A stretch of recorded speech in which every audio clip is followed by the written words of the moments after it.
Welcome back. It's the Big Blue Banter New York Giants football podcast. And if I just shouted into your ears, I'm sorry, but I'm not sorry because I'm too excited right now to not shout about the New York football Giants. I'm Dan Schneider, joined as always by my co-host Nick Filato. This is the Big Blue Banter podcast. If you're new to it, we're here to recap the Giants' playoff victory over the Minnesota Vikings. That's right, playoff win, their first playoff win since 2011.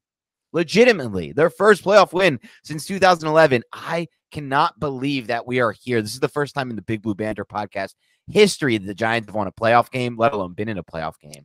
And just to think about where they came from to where they are now, regardless of what happens next week against the Eagles, and there's going to be a lot that we're going to get to talk about that game in the coming days, maybe even a little bit tonight. But regardless of what happens, to me, it's all gravy at this point. Things are obviously trending in the right direction. We know that now for sure. There was a lot to take away from this specific game and what the Giants, did to now move on to the divisional round. But regardless of what happens now, the Giants have made it to the final 8 of all teams going into next weekend. And that's not something I thought could ever really be possible with this season. When I predicted them to win 9 games, I thought that might be worth a wild card game. But I really did feel like it might look similar to what the wild card game was for the Washington Commanders 2 years ago when they went to Tampa against Tom Brady, the year Tom Brady won his Super Bowl with the Bucs. It was not that. This was not the case. The Giants led for most of this game. They had more yards than the Vikings again. On offense, I mean, my God, dude. The offense today is the best the Giants of offense have looked, I don't know, since at minimum 2015. At minimum. And so, where do you want to start, Nick? This is just truly incredible stuff right now. Let's just start with that offense. First, I feel like we need to, Dan, bask in just how amazing this is, right? Because going into this season, we had 8 wins, 9 wins, but we did not imagine that the turnaround would be this drastic, right? We didn't think that Brian Daboll would be able to do this. And it's such a testament to this coaching staff. And honestly, so much credit deserves to go to Daniel Jones, who is playing very well in this system as well. I mean, this offense against the Minnesota Vikings, again, not the best defense, but still, this is a playoff team that won 13 games in the National Football League, okay? I get that they had negative point differential, but still, they knew how to win football games. This was a one-score game, Dan. They didn't win it. Right. And the Giants had a 20-play drive. They had a 12-play drive. They had a 9-play drive. They were sustaining drives, and they were moving the football, and they were creating explosive plays. They were doing everything from the offensive standpoint. Saquon Barkley had less than 10 carries in this game. The defense didn't have 1 sack, and they were still able to win this football game, man. It's just really, really good to be a Giant fan at the moment.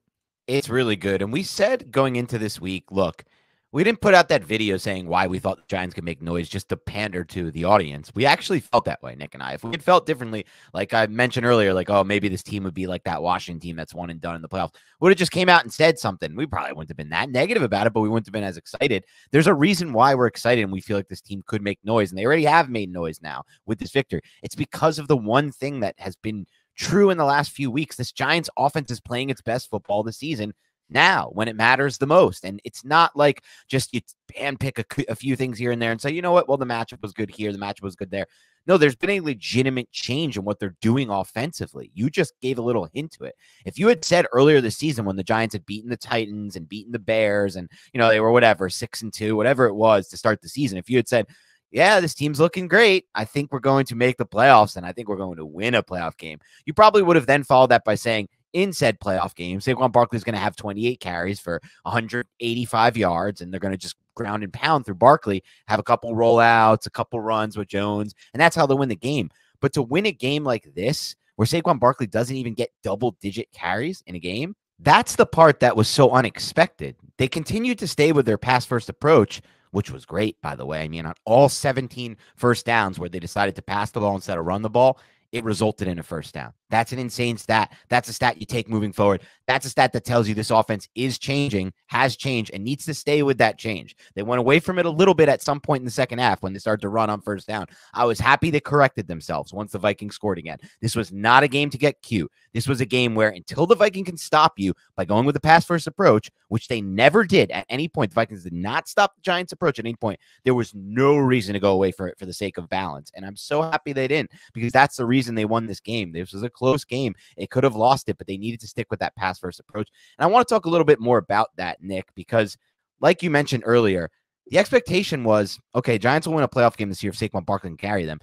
Daniel Jones carried them in this playoff win. I think this was the type of game, man, where you just look at it as a whole and you watch it go through. And I know, again, look, the matchup is great. Like the Vikings pass defense isn't great, but it didn't feel like it was just because of the matchup that Daniel Jones played this well. From the very first snap, he didn't have the jitters. Remember in past seasons, I was thinking like that Bucks game from a couple years ago on Monday Night Football, might have been 2 or 3 years ago, where right away from the start, you could just tell he was a little overwhelmed. The ball was coming out high and hot out of his hand. It was going over the heads of receivers.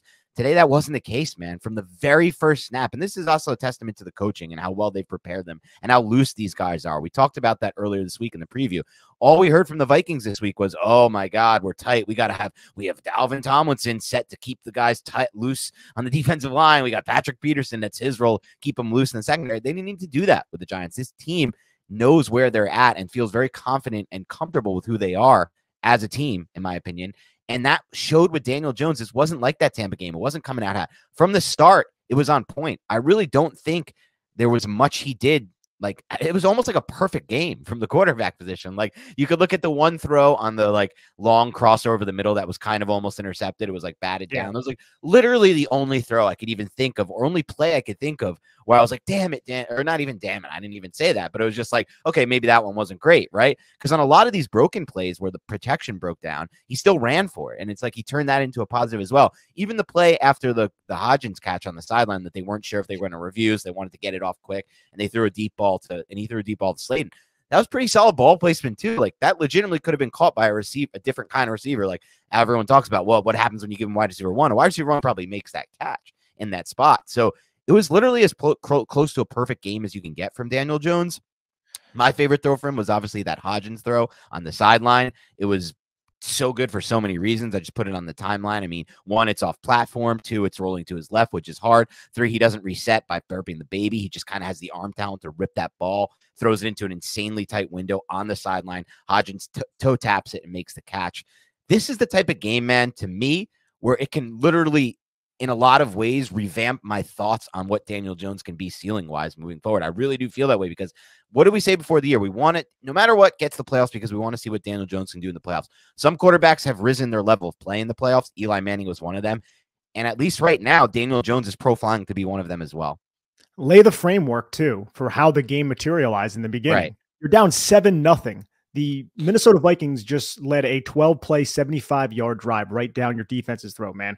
Like a knife right through warm butter. That's what it was like. And then what happens on the first play of the game? Saquon Barkley has this beautiful run negated because of a Nick Gates holding that was a legitimate holding.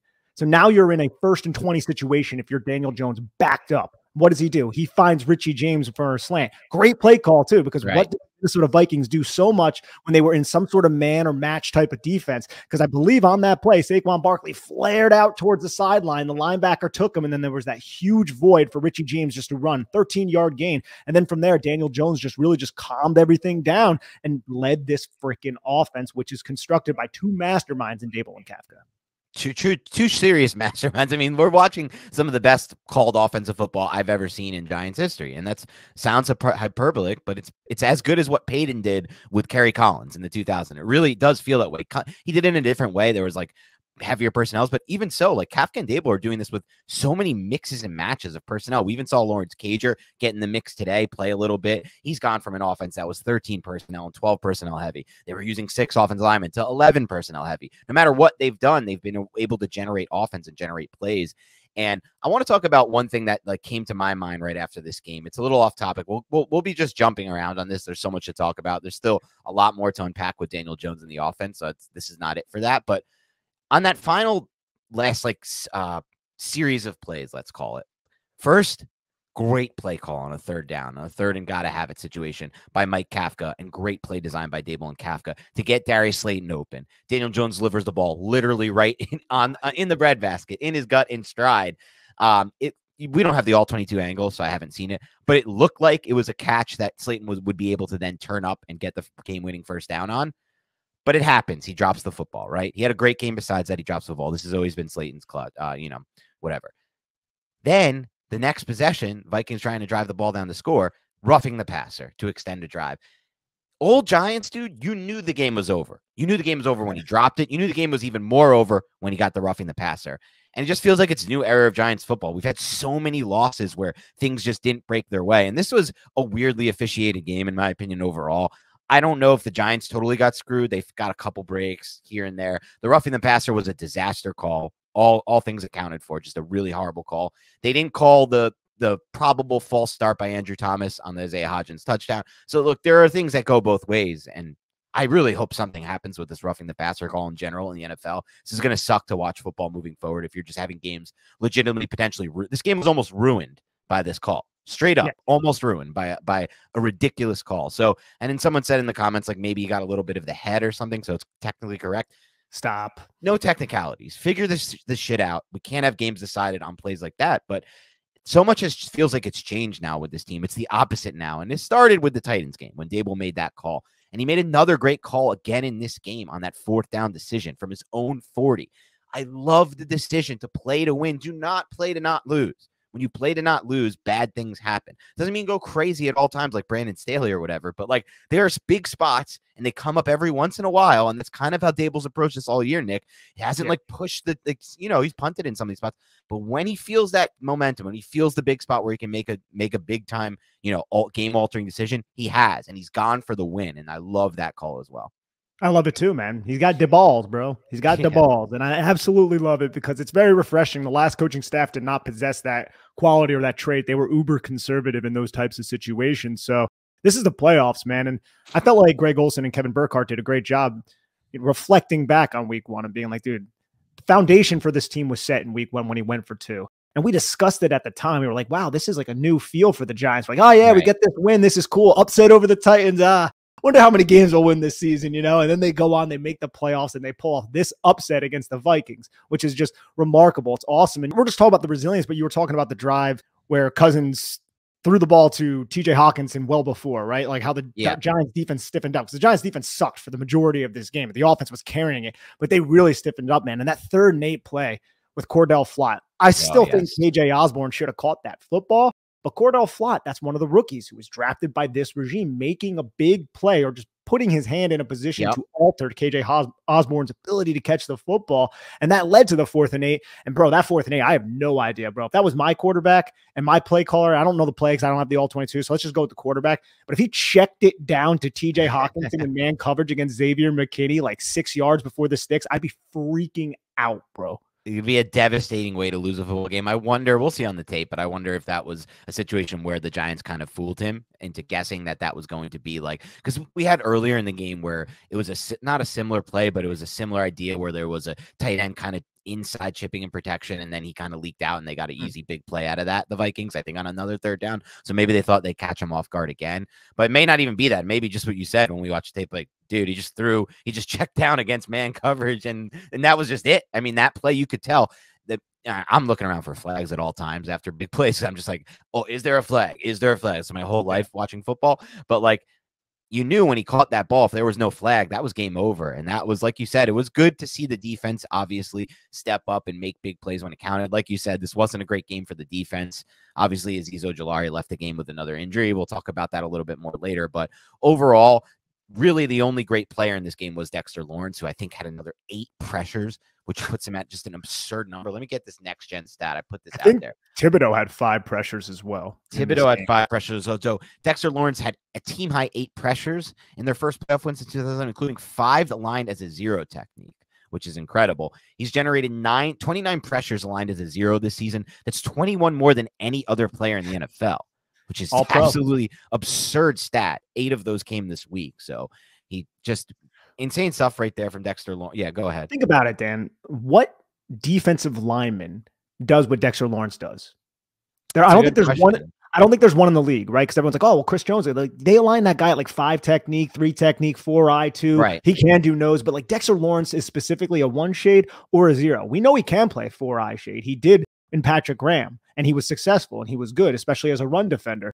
But this guy, they just put him right in the middle on the center and say, best of luck. And nobody can ever really account for him. There's not a lot of defensive players who do that. A lot of them align all over the place. I would hate to be a center going up against the New York Giants, man. Like Jason Kelsey's one of the best ones. So kudos to the freaking Philadelphia Eagles for that. But he'll even struggle a little bit against a beast like Dexter Lawrence. Yeah, we'll have to see. That's not the best matchup for the Giants, unfortunately, but we'll have to see what happens there. Because, yeah, he's a great player and he did a good job. But yeah, like you said, man, and I want to give there's going to be a lot more to talk about on the offensive side of the ball. So we'll focus on a few other things on defense right now. I will say this. I mean, there were some decent runs by the Vikings, but overall, I didn't feel like the Giants were ever at any threat to give up any big, huge plays in the run game. And I want to talk a little bit. Yeah, go ahead. And think about Justin Jefferson, right? If you yes, that's the key to all this. Wouldn't you sign up for that, right? Because, dude, right. It looked like it was going to be a disaster. He had like 5 catches early on in the game, and I think he finished with 7 catches for like 49 yards. With a long of 10. With the long of 10. No catch over 10 yards was the key. And the Giants, I'm imagining, again, we'll have to confirm on the All-22, did the similar thing, man. They probably ran a crap load of cover 6, and they were just bracketing and just keeping multiple sets of eyes on Justin Jefferson, which left TJ Hawkinson for the one-on-one. And one of those long third down plays, I think it might have been the play you were referencing before, was a screen where both Xavier McKinney and the cornerback like bit down, and TJ Hawkinson was wide open on the sideline, took a huge shot from Julian Love, but man, I would sign up for that any day of the week, especially after the way it started. I thought it was going to be a long day for Justin Jefferson. And also that 20-play drive just kept the Vikings offense off the field. Even though they only converted 3 points, which does suck. That's not great when you possess the ball for over 10 minutes, only come away with 3 points. But it does such wonders for your defense and wears their defense down, which is really, really important. And it burns game clock, and it keeps that's the other key there too. And I think it was probably you sign up for this, right? You sign up for the old school Bill Belichick, Bill Parcells approach of just take away the team's best player on offense, especially when it's so pronounced like this, where it's like Jefferson is so far, like nothing against Dalvin Cook, but Dalvin Cook doesn't run well in this system. It's just not the same way he runs in the Kubiak system. It hasn't been the same all year. He didn't get that many opportunities, so it's hard to say he didn't look as explosive as I have seen him in the past or anything like that, but this is a Jefferson. This is a don't let Jefferson beat you kind of offense and kind of team, really, to be honest, since their defense sucks. And that's exactly what the main focus was. So at very least, they were able to at least do that, the Giants, and that goes a certain way. And I think part of that is just having Adoree Jackson back on the field. I didn't notice any crazy plays in coverage. Like you mentioned, the flop play, that was an unsung hero play. The Kenny Golladay block for the Barkley play, unsung hero play. The Kayvon Thibodeau on that second in a row screen, the back-to-back screen call, where there's literally just gobbles of space ahead, and Thibodeau has to process it fast enough, come off the pass rush, and then go back to make the tackle. These are like your unsung hero plays. Darnay Holmes on the 1st and 10 on the second to last drive of the Vikings. That was huge. Great diagnosis there. Great keen diagnosis. And then you have Adoree Jackson, who had another one of those plays where they throw short in the flat, and that's been killing the Giants a lot. Those screens or those quick throws right on the bubble on the outside of the receiver, and comes in, wraps up, makes the tackle, kind of gives you a little hint that like he's there. He's what he was. Like we're not losing much there. And we didn't see him too much in coverage. I get it. So we'll have to wait and see next week. It's going to be a much bigger challenge against those 2 receivers the Eagles have. But at the same time, just having him back on the field made me feel so much more confident in the defense. Same here. And we'll have to wait. We will. Once we get the All-22, we'll be going over it extensively. Like I am so hyped for these All-22 reviews, Dan. Me too. Just to see exactly awesome. What happened. And dude, Link Martindale, it didn't seem like it didn't. What's that? Especially the offensive review. The defensive film review is not going to be the greatest thing in the world. Let's be honest. But the offense is going to be a lot of fun. 100%. But I am interested to see exactly what Wink Martindale was doing on the back end in the secondary. It didn't seem like he brought as much pressure as he has in previous games, but you still saw a shit ton of quarter. A lot of those 7 defensive backs. We saw some mistakes from Gerard Davis, the one touchdown to KJ Osborne, which is a great schemed play by Kevin O'Connell, just to run mesh there, to just have a bunch of bodies and just to open up a passing window. And KJ Osborne did a good job just kind of sitting. It's similar to what the Giants did so much. I mean, how many of those plays, man, that were schemed up so well by the Giants offense was very smart awareness spatially from Isaiah Hodgins, dude. The guy just knows where to be and when to be there. And him and Daniel Jones are on the same exact page. It's kind of crazy to think they weren't in training camp together. I know. But yet they have this amazing rapport. Two plays that they made together today. I mean, obviously the one that I talked about earlier, my favorite throw of Daniel Jones' career, that sideline ball, also an insane catch by Hodgins. I mean, they rushed the play to get it off because they didn't know, but if they had waited, it was a catch. There was no way to overturn that. He got both his feet in right on the side. And then the other play earlier in the game where Jones was like flush from the pocket rolling, and it looked like from the broadcast angle, like, all right, Jones is going to run this. And that's fine. We've seen it happen a million times. And it'll be like a 6-yard gain. Instead, he rips it. He finds the window. Like you said, Hodgins settles into a nice spot. He finds Hodgins, and Hodgins has like another 25 yards after the catch in a play I actually thought he might be able to house. But we found out after the game, which is pretty insane, by the way, Nick. There was a picture Isaiah Hodgins put on his Instagram of his ankle. And did you see it by any chance? I have not, no. All purple and blue, like completely purple and blue. And it looked really swollen, really bad. Remember, he got injured in practice this week and he had that ankle injury and he played through it. And he said, like, guys, don't make fun of me for not being that fast out there. Like, look at what I was kind of running through. And we'll see what that means for next week. Obviously, he played the whole game and things like that. Maybe he felt like he wasn't running at 100%. But the fact that he's able to do all that, I mean, we're talking about a player who had over 100 yards for the first time in his career, 8 receptions. Obviously, nothing ever gets dropped that's thrown to him. This has been his thing for a long time now, Hodgins, since he came here. I can't even remember a drop that he's had. He's probably had one. He's had 2 plays where they're not constituted as drops, but Daniel Jones threw him a pass where Daniel Jones probably put him into a situation where he could take a really big hit. And I think it was twice against the Vikings, actually, where the linebacker stayed put and Jordan Hicks flowed out there and just hit Isaiah Hodgins on 2 third-down plays. But for the most part, everything that's thrown around him is caught. And first 100-yard game of his career, his 5th touchdown in the last 6 games at this point. We're talking about a player who is legitimately an absolute weapon for this offense right now. He's not just a guy they claimed on waivers. And so there's a lot to talk about on the offensive side of the ball. Where would you want to go to next? Or do you have anything else on Hodgins? I think we could just talk about Daniel Jones, man. Yes. Because Daniel Jones is somebody that we have discussed ad nauseum over the last several years. Our first game covering the New York Giants together, the inaugural Big Blue Banter podcast with Nick Filato on it, was Daniel Jones's first start. So we're always going to be linked to that man. And it did not look positive in training camp whatsoever. And this man has really turned around his entire image because of this coaching staff, because of the work that he puts in, and because of the knowledge that he has of this system, which is not a slight on Daniel Jones whatsoever. He knows how to operate this system very well. And I feel like the coaching staff is just putting him consistently into a position to have success, even with your legs. How many plays, Dan? I think on that 20-play drive, he had like 39 of his 78 rushing yards. How many of these plays where he doesn't love what he sees, use your legs? If they're not going to account for you, make them pay. And it seems like so many defenses have not accounted for Daniel Jones. Like, how many of these defenses are going to keep allowing this dude to just carve them up with his legs? It's a real weapon. It's a real weapon that previous coaching staffs did not use. Maybe it's because he was injured a lot throughout his career. I'm knocking on wood. Hopefully that does not happen going forward this season. But 17 carries for 78 yards is insane for Daniel Jones when you consider that Saquon Barkley only had 9 carries, even though he had 53 yards and 2 touchdowns. So can't be happier for the kid because he's getting it done with his arm too. It went north of 300 yards, Dan. Went north of 300 yards with 2 passing touchdowns. Yeah, 3. I mean, he accounted for almost 400 yards of total offense by himself here, just under. I think it was 379 total. And they might have taken back a yard on one of those throws. That might have been 378. But something I found really interesting too, with regards to just the game planning of it all. I was curious to see how they would use him from a running standpoint in the playoffs. I kind of had an idea in my head. I didn't say it out loud last week, but I had an idea in my head that just based on what I saw with Brian Daboll in Buffalo with Josh Allen, that they would ramp it up in the playoffs. And that's exactly what he did. He had a season high 17 carries. Like, that was the most he's had this season. Like we saw, there were design quarterback power. There was design quarterback runs. He scrambled a little bit more on some plays where maybe he wouldn't have, or he would have thrown it a little earlier to a check down. Like, they are saying, I know what they're doing here. They're like, this is the playoffs. It's it. It's a one and done. We can worry about injury. Like, we're going balls to the wall here as far as utilizing his skill set to the fullest. And if you are utilizing Jones' skill set to the fullest, he's running a lot, because that's I've said it a million times, but I'll say it again one more time.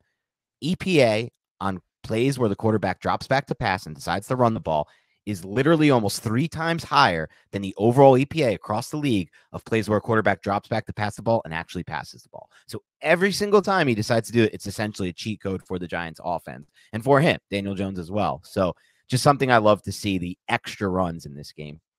The extra runs in this game are huge. And as you said, man, there were a lot of design quarterback powers, and they had a rushing touchdown too, Daniel Jones, that was negated by the illegal shifts. Just seemed like maybe Daniel Bellinger got a little bit ahead of himself and moved maybe a little bit early, which is going to happen. But Bellinger too, he had that touchdown. He wasn't a huge part of the passing attack, but what did that touchdown remind you of? It reminded me of week 4 and week 5 of the New York Giants. A lot of just play action. Daniel Bellinger's just going to chip, and then he's just going to go out into the space, and nobody really accounted for. Good ball fake by Jones as well. Great ball fake by Daniel Jones. And it didn't work, by the way, but I love the Statue of Liberty play. Yeah, no, man. The Statue of Liberty, that was a much better deceptive play, Dan, than the Vikings play where they decided Oh to my throw it God, back. what a For what? disaster that play call was. I would have been so angry if I was a Vikings fan and I saw that. We were not stopping them the Giants were not stopping them at all at that point. Literally all you had to do was a conventional play there, and they would have converted that first down. That was about the only way. They didn't convert. Like, good job, by the way, by I think it was Adoree and Darnay Darn Holmes on that one. Yeah, it. with the recognition, no matter what. But man, that was a big mistake. But I love to see. I was just talking about like what you said. The touchdown to Bellinger was a good ball fake by Jones. The Statue of Liberty one was a pretty good ball, like fake / handling by Jones as well. That's not easy to execute, to have it go from the right hand to the left and like be able to just like seamlessly get it in there. I felt like if it was a little more of a longer next time they go to that play, like a little bit longer on the fake. So Barkley's in motion. That's where the eyes are going. You got Breida. You're hoping like no one's accounting for him. A little more on the fake with the throw. It was fast. It was kind of like bang, bang, and almost kind of just read. They could kind of run it as just a run up the middle, like the linebackers there. But regardless, it was cool to see. It was. And speaking of just running the football and cool things on offense, Yeah. we saw more trap tags and things like that. Like the 116-yard run by Saquon Barkley where he spun off Harrison Smith and then spun again. And it was really, really fun before one of the Giants touchdowns. That was just a well-executed trap by Mark Lewinsky. Harrison Phillips was the 3 technique in the overfront. And Harrison Phillips didn't even know it was coming. Like he was looking around each direction and then he just got trapped. Yeah. Next thing you know, Nick Gates, Andrew Thomas, both up at the second level. So now it's just Saquon Barkley mano-a-mano against Harrison Smith in the alley. And just little tags like that, right, that we've seen this entire season, that we broke down and discussed this entire year on the Big Blue Banter podcast, they continue to crop up. And it's really allowing this rushing attack to have so much success with one of the best and most explosive running backs and one of the most dangerous rushing quarterbacks in the league with Daniel Jones, because they incorporate him in a creative manner as well, as we've discussed. And a few more things I want to talk about on that front, but I don't want to bury it just yet on Daniel Jones, because I will say this, in addition to all of the plays we've gone over and some of the big time throws he's made and the big time runs he's made, I just felt like in general, he was completely in command of this offense the entire time from start to finish, without any breaks, without any breaths, without any moments where it looked like he was going off. And PFF and True Media do a decent job, I think, of tracking it. But the on target throw percentage had to be really high in this game. We'll see when we get those stats. But I mean, I can't think of, besides that one ball we talked about with Slayton, that was like on the horizontal one that was kind of behind him, almost picked, whatever. Besides that ball, I can't think of anything that was off target really the entire game. No, neither can I. And I also think this coaching staff with Daniel Jones, it seemed like Ed Donatel was playing a lot of quarters, something that he likes to run a lot. Quarters, palms, things like that. And I know some of those deep crossing routes early on to Darius Slayton that went for like, I think one went for like 47 yards. Another one went for like 20 something yards. I believe those were against quarter. I know one of them definitely was. And it was kind of like a Yankee concept with Isaiah Hodgins just running directly the post directly at Harrison Smith. And then from the backside, they just brought Darius Slayton right in front of him. And if you watch it on Game Pass right now, not even the all 22, but they show like kind of the all 22 angle just because it's one of their highlight plays. Right. You see Harrison Smith not realize that Darius Slayton was coming from the backside and nobody accounted for him because you had all those routes underneath sucking up the linebackers. And then Harrison Smith got turned around. So just calling a Yankee concept against a coverage like cover 4, quarters, things like that, that is a specific play that puts that safety into conflict. So just to see it kind of materialize and know that this coaching staff was going to say, these guys are going to come out in quarter, let's run this deep passing concept. And then it actually hits and it's actually successful and it creates an explosive play. That's music to my ears, baby. That's exactly what my eyes love to see. We talk a lot about how this Giants offense this season hasn't really created a lot of explosive plays. And as I said at the top of the show, they had, I think, 3 in the first 2 drives. And I don't even know how many they finished with, but it was several. And a lot of them came off Daniel Jones's arm. I think it was they either tied or just passed their season high for explosive plays that was previously set against the Vikings. And I love what you just talked about there with the Yankee concept and some of the more intermediate vertical route concepts we saw in this game, for example. Something we saw a lot like earlier this season against the Packers in that London game was those deep crossers, really killing the defense on those deep crossers. Hasn't really surfaced as much since.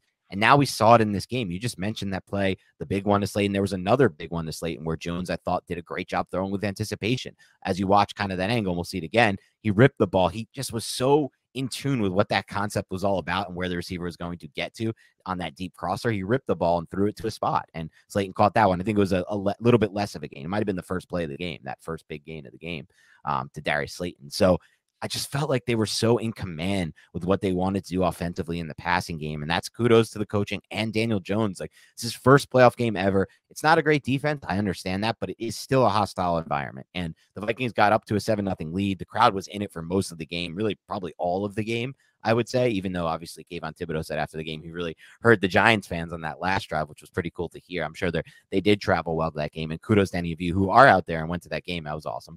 But I mean, hostile environment, to not have the nerves take over at any point with Daniel Jones, to keep your on-target percentage as high as it was, to make those throws, to understand those concepts, even some, like you said, like the Yankee concept, just different deep crossers and things that we haven't really seen them do all that much of. I know in recent weeks we have seen more of it, but not all that much of it. And still, to be so locked in with what they wanted to do, it just shows the preparation that he put into this game.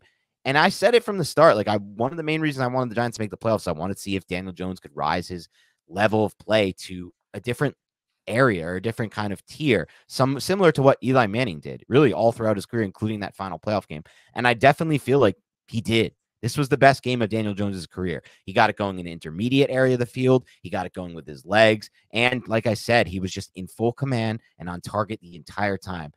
A near perfect game, if not a perfect game. Just crazy to even consider where we're at right now with him and this entire offense.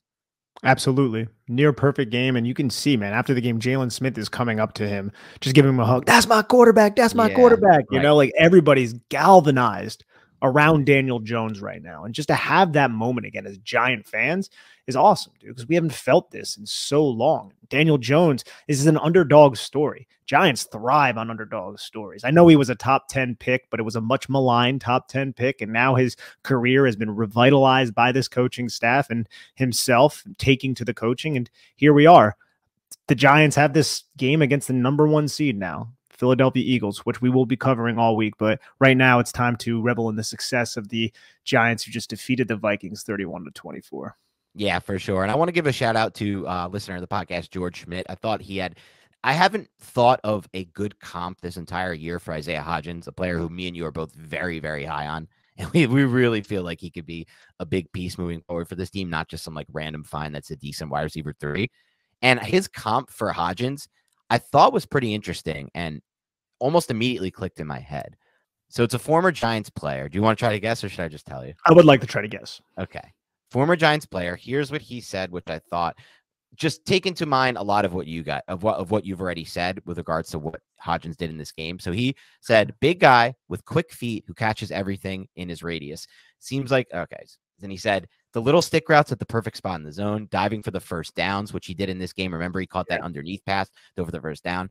Who do you think that reminds you a little bit of? Toe tap on the sideline, the full extension on the big Jones throw. Lonnie Toomer. Yeah. He has a lot of Toomer in his game. Like all that stuff is vintage Toomer, like understanding where to be with your feet, understanding zones, like the play where he dove for the first down. That wasn't even just understanding, that's just spatial awareness right there. And the toe tap on the sideline, the big Daniel Jones stuff. These are like all those types of little things that those like savvy, great receivers do. And I'm not comparing him to Monty Toomer, one of the greatest receivers in Giants history, but at the same time, I do see a little bit of Toomer's game in Hodgins. Veteran player too, right? Yeah. Isaiah Hodgins, what? 24 years old. This is a kid, and he just knows where to be at all times. He knows this system so well. Like we've said it on the podcast, man, like he's not a practice squad guy. I get it. We got him off a practice squad, but I think the Giants found a diamond in the rough with Isaiah Hodgins. I think he's going to be here next year, and I think he would make a very good #2 receiver on a playoff team. Yeah, he would. And he is a very good number receiver on this playoff team right now. But even better than that, he's literally their #1 receiver right now. Yeah. Slayton's making big plays too. Someone would consider him. Richie James catches the underneath stuff, and it's a big part of the system. But Hodgins is the go-to guy, like you said. He's the guy who has the best rapport already with Jones, which is crazy. It honestly feels like it's even better than the rapport he has with Darius Slayton at this point, just given some of the big plays he's made. And he's operating as that now. Eventually, hopefully, yeah, we'll have him as the wide receiver too. That's perfect for me. But I feel like they found something serious. I mean, this is a Giants team that put up, 31 points today, or another game with over 400 yards of offense. And remember, just last year with what? What was really different? Evan Neal, and we're really going to think that's making that much of this? Mark Lewinsky over Hernandez? Yeah, those make – yeah, right. But all these things, they averaged 15.2 points per game last year, dude. 15.2. How is it even possible to go from what they were last year to what they were this year? And yes, it is coaching, but it's also And it's time to we've been saying it now for over a month or whatever, but it's the development of this position's quarterbacks, which is also partially coaching, but he's taken such a big step, Daniel Jones. Some of those games were Mike Glennon and Jake Fromm. Oh, for the 15.2. Yeah. Yeah. Fair. Yeah. Yeah. Daniel Jones probably would have done much better than those two. So that was just an absolute disaster of a situation. Good point. Sticking with the offense too, Dan. Yep. We've been calling, not just us on the Big Blue Banter podcast, but like Giants Twitter, people who like the Giants in general have been calling for more pony 21 personnel package, and we saw a lot of it, dude. I'm interested to see the percentages. They might already be on Breida in this game. A lot of Matt Breida, who was your difference-making player. They love to use them as wingback, right? They would use Barkley as a wingback, which means basically, if you want to think of them as like an H-back, kind of outside of the tackle, off the line of scrimmage. How many times did they use that second running back, whether it be Barkley or Breida, in jet motion? The entire game, I was like, they're going to hand that football off to that wingback soon. And they did. And the Vikings sniffed it out. And that was one of the best individual efforts. Such an underrated play. I think the Giants punted on that drive. I think they did. I don't think they ended up scoring on the drive. But still, what an individual effort on a 3rd and 2 by Matt Breida, who is dead to rights. Little plays like that are the reason why Matt Breida needs to be on this freaking football team. Completely agree with you on that. And that was just one of the unsung plays. I mean, look, Kenny Golladay delivering that block, right? That was one of the best blocks I've seen all season by the Giants. But Kenny Golladay delivering that block there tells me one thing. Every single person who criticized him for the lack of effort earlier this year, like when they ran up, that was dumb. It was legitimately dumb. Effort is not the reason Kenny Golladay isn't playing. He's not playing because the coaching staff honestly doesn't feel like he's one of their best 3 options at receiver. And that's fine. Like he's not, and that's fine. But if somebody makes a game-changing block like that after playing every snap last week and making a big touchdown in the end zone, that's not someone who I look at like, oh, effort is the reason. And I'm going to knock him for that. That was a narrative that was cultivated because somebody saw one of his practice reps, I think, in like training. No, there was a play in like week 1 or 2 where they ran zone read and it wasn't even supposed to go to his side. But but it was before that. It was before that because it happened also in preseason. Jones threw an interception against New England, and it was it was a 3-by-1 set, and he was the number 1 receiver, and his route is to delay to allow the 2 and 3 to clear out, and people were like, "Well, why is he dogging it off the line of scrimmage?" I'm like, that's the freaking route concept, though. Like it's not on Kenny Golladay. It's just and I'm happy for him though. Like he's not this season, like Barkley said in the post-game presser. I listened to some of the pressers. Barkley's like, I'm happy for Golladay because this is not, he even said it, like everyone's super happy in this locker room, but he's like, this is not the season. The season's not going the way Kenny Golladay wanted him to. And that's a fair, honest thing to say. Like, you can't just all be happy about what's going on. If you're Kenny Golladay, you're not thrilled about what's going on. He still feels like he can play in the NFL. But despite all that, he comes out there for his limited playing time and makes such a game-changing play with a block, not even with a catch, what you're expecting someone to do like that. So I thought that was amazing. I want to talk a little bit about the Giants game plan in this with you, Nick. So we've talked a lot about Jones, his near flawless game. Let's talk about what the Giants did from a game planning standpoint. One, they didn't say, let's go reinvent the wheel. They understood where the deficiency was in this Vikings defense. And they understood where, honestly, at this point, the best that their offense has to offer is when they go pass first. Like I said earlier, and this is per Doug Analytics, all 17 of the Giants' first down pass calls, all 17 resulted in a new set of downs. All 17. What does that tell you? And then when they got the lead, they had one of those first down runs. It went for a loss of 2. But then when they went right back to the pass and they started calling pass again, I love that they not only came out with such a pass-heavy approach, but more importantly to me in this one, Nick, they stayed with it even once they had the lead. Even when they were up by 10 points, they stayed with it. That's so important to me because there were times early this year where I felt like, and more so now we know because 1, they didn't trust the O-line. 2, they didn't love where the passing game was at from continuity standpoint at that point. But earlier this season, they went into some shells with some leads against like the Bears. Some of these games I'm thinking about, like back in my head, even the ones they've won, they went into shells. They started to really try to grind the clock out. They knew this wasn't a game where they could just grind a clock out and try to get out of this thing. They had to try to win this game the best way they could, and that's through the air. And so I was really impressed with the approach on offense and the wherewithal to stick with the pass in this game. And the fact that this coaching staff, in those high leverage situations, they were going for it on 4th down. Like they went for 2 4th downs, man. And one of them was on the 7-yard line when the Giants could have just kicked a field goal. But instead, they were like, nah, screw that. We're going to go for it. And they did. And instead of going up by 3, they end up going up by a touchdown, which proved to be very, very important.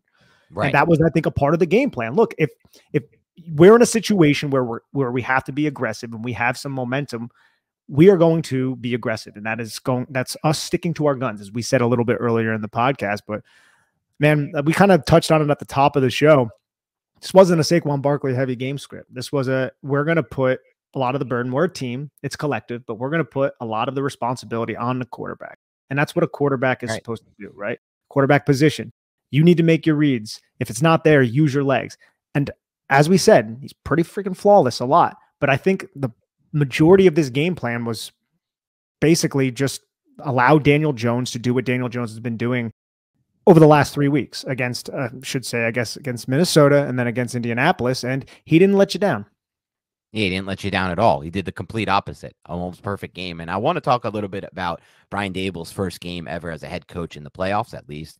And that was this one. He's obviously been there with other teams, the Bills and the Patriots, I believe, in the past. Or was it with Ben? I don't remember exactly. I think he was on the Patriots playoff teams. He must. The Patriots make the playoffs almost every year. So I'm sure he was on some of those coaches' ass. But his first one as an actual head coach, I really felt like he called a basically flawless game. I just don't know what else he could have done differently that I would have been like, or I don't know what he did I didn't like. For example, I know some things I liked. You talked about the 4th down call in the red zone. That was a great one off that Richie James 4-yard throw. Like, I'm a big believer in not kicking field goals in those short distance situations, especially in a game like this. He went for the 4th down from his own 40. I thought, like I said, he stuck with the game plan. It was a pass heavy approach. It was perfect for this game. On the flip side of the ball, take away Justin Jefferson, see what happens. And obviously there's still a lot of points by the Vikings, but we knew that TJ Hawkinson was going to eat this team up. We kind of like accepted that in the pregame.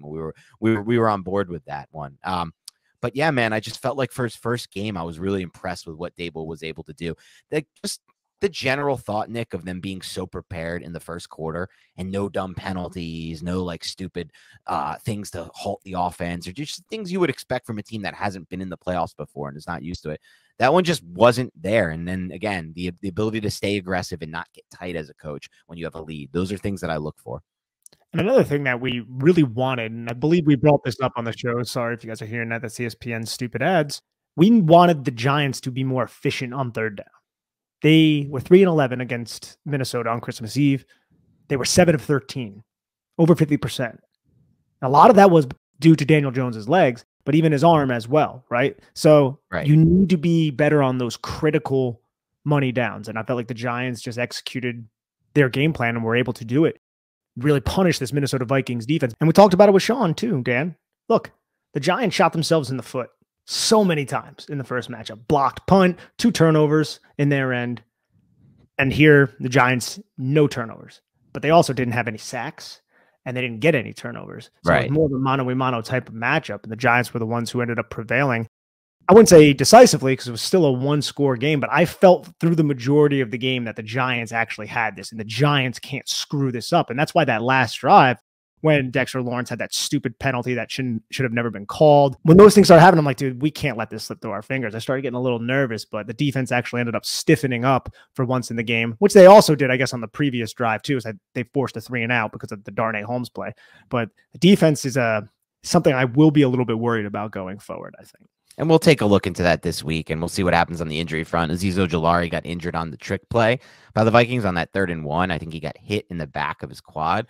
But according to Dan Duggan, although he was in too much pain, I guess, to even attempt to go back in, they think it might be a contusion, which would be the good news there, I guess. I don't know. I think it's going to be really hard for me to envision him playing on Saturday if he couldn't even like consider coming back into the game on today on Sunday.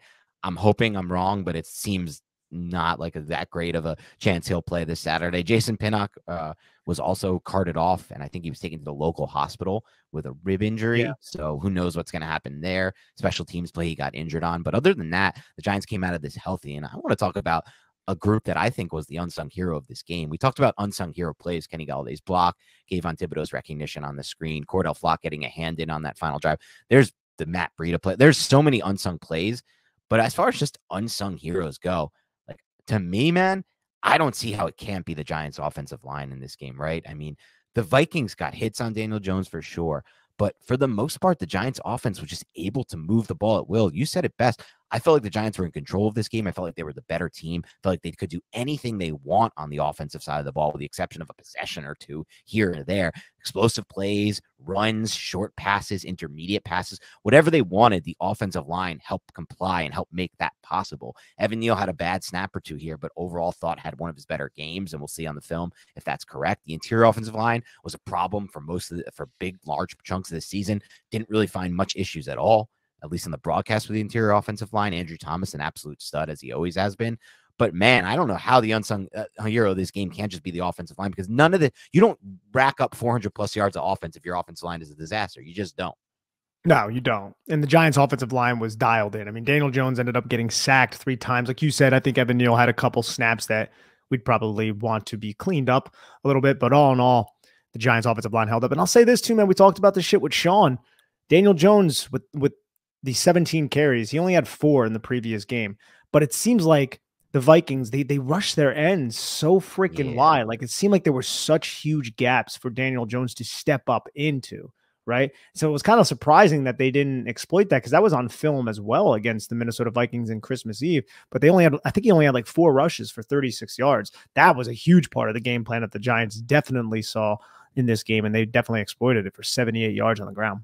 Yep, great call there as well. And that's something that, if you listen to the podcast, you probably heard it already, because Sean brought that up. And we'll see what happens to the Eagles. I wonder if they'll make that same mistake, or they'll make an adjustment to what they're doing or what they want to do to try to keep. Because you have to account for Jones in these spots. Like, at this point, there's enough film out there that, look, he's going to run on these non-designed runs, these quote unquote scramble plays where he drops back to pass. If he doesn't like what he sees, and if you give him that, he's going to make, like, he had plays that just changed the game with his legs here. Some of these plays that you would have think like they're blown dead plays if he's just sitting in the pocket like a normal Tom Brady or one of these pocket passers and just has to find a solution with his arm. But with his legs, he's able to find other unorthodox solutions, especially like you said, if the ends are going to rush like that. Make them pay. That's the story of everything. Exploit their tendencies, which is something this Giants coaching staff does, especially on offense, and make them freaking pay. Yep. And that's exactly what they did. All right, Nick, anything else on this game before we start to turn it a little bit moving forward here to the Eagles game and what we want to see there? No, I'm just excited to get into the All-22. Whenever that posts, man, I'm going to be all over it, because it's going to be a great All-22 show on offense and defense. Yeah, especially offense. But we'll find some fun on defense. We'll see what happens. I do want to see Jared Davis. I felt like I wasn't thrilled with Jared Davis, but we'll see what happens there. I want to see Xavier McKinney specifically. Felt like he was getting a little bit back into his own in this game for sure. And honestly, like, when Cousins threw up that, like, basically hospital ball to Justin Jefferson, that easily could have been flagged for offensive pass interference on Jefferson. I think he impacted McKinney's path toward that interception. I know exactly what you're talking about. Yeah. And even Thibodeau was also, like, bear hugged on that play by Darisaw. So just like one of those two things should have probably been called. But again, we're not here to chastise the refs. They have a tough job to do, and goes both ways for sure. But either way, like you said, I'm excited to get into the film as well. For everyone else here, thank you so much for tuning into the Big Blue Banter podcast. This was our reaction show. A lot more content coming this week, heading into the divisional playoff round against the Philadelphia Eagles. We'll have a preview of the Eagles game. We're going to have 2 film reviews coming up early in the week. One breaking down the offense against the Vikings, then another one breaking down the defense, looking for things to take away, things that we can look forward to moving forward, and how we can project the matchup based on the film. We're also going to have preview of the Eagles game and a few other content pieces like we did last week to kind of keep it locked and loaded, moving fun, heavy into the weekend. We'll probably do another show with the entertainer. I think we promised we'd do that. And if the Giants won, and they did win, which is awesome because we had a good time with that. So if you enjoyed that show, I know a lot of people reached out about that. There will be another one coming this week as well. So anyway, it's awesome. I just can't believe where we're at here right now. Like, ladies and gentlemen, it's insane. Like, I predicted 9 wins and you predicted 8. Like, we were close, but man, I just didn't think this team had it in them to turn it around so fast and win a playoff game already. And now, like, I honestly feel like they're going to compete with the Eagles too. I don't think it's going to look like that MetLife game from, what was that now, a month and a half ago? I mean, the team was so much more injured at that point, and they weren't really throwing the ball. So it's exciting times to be a Giants fan right now, as exciting as it gets. Thank you to everyone tuning into the Big Blue Banter podcast and supporting us. If you are new to the show and you just listened for the first time, please do us a favor and help support the show. Here's the easiest ways to do it. It's all free, and it all should only take a minute or 2 of your time. The first would be if you're watching this on YouTube currently, hit subscribe on that button right there. Hit the like on this video, and then hit that bell button so you can get new videos. If you're listening on Spotify or on your podcast app or anywhere else, Stitcher, make sure you also hit subscribe, set up for auto download. Make sure you download. Even if you have to delete the episode after, please make sure you download. If you haven't already done it, leave a rating and review on Spotify or iTunes, preferably iTunes. And otherwise, have a great rest of your week, and we'll talk to you soon.